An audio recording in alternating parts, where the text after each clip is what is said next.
We have high inflation. We all know that. We need to fix it, sure. But we're also facing a significant economic slowdown. That means job losses, bankruptcies.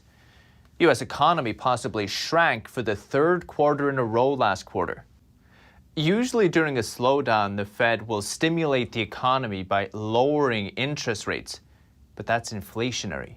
The Fed and others are already raising rates, and they say they won't stop until inflation is tamed, even if that means harming the economy. But now the United Nations is telling them to stop raising rates.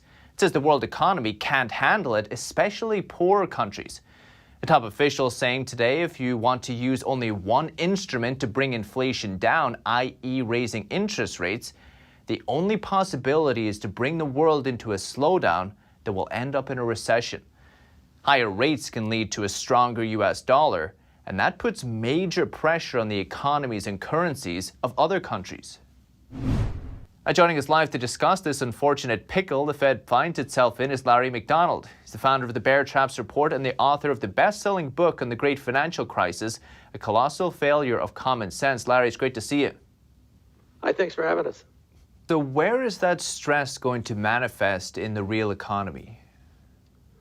Well, remember, we already see it. ISM data today the employment data within ISM is in deep recession territory. We've had warnings from FedEx, warnings from Nike, Apple. We just have all the major industrial stocks pretty much are either off 20 to 50 to 60%. So there's clearly stress in the economy.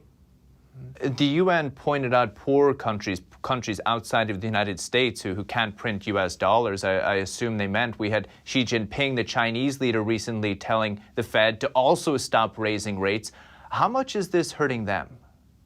Exactly. That's the problem. 60% of all trade in the world is in dollars. So if you're a foreign country, you want to buy oil, you want to buy food stocks, soybeans, it's all priced in dollars. So as the Fed pushes up the dollar in terms of the U.S. dollars being getting stronger and stronger and stronger, that means these countries are getting decimated because they not only have inflation, but the Fed is actually exporting inflation because they have to buy oil in dollars, they have to buy food and soybeans in dollars and things like that. So they're getting a double whammy, and that's why I was in Washington last week, met with some people from Treasury. The amount of calls that are coming into the U.S. Treasury Department is just, record amount from finance ministers around the world. Because like you said, the Fed's essentially exporting inflation to some of the poorest countries in the world.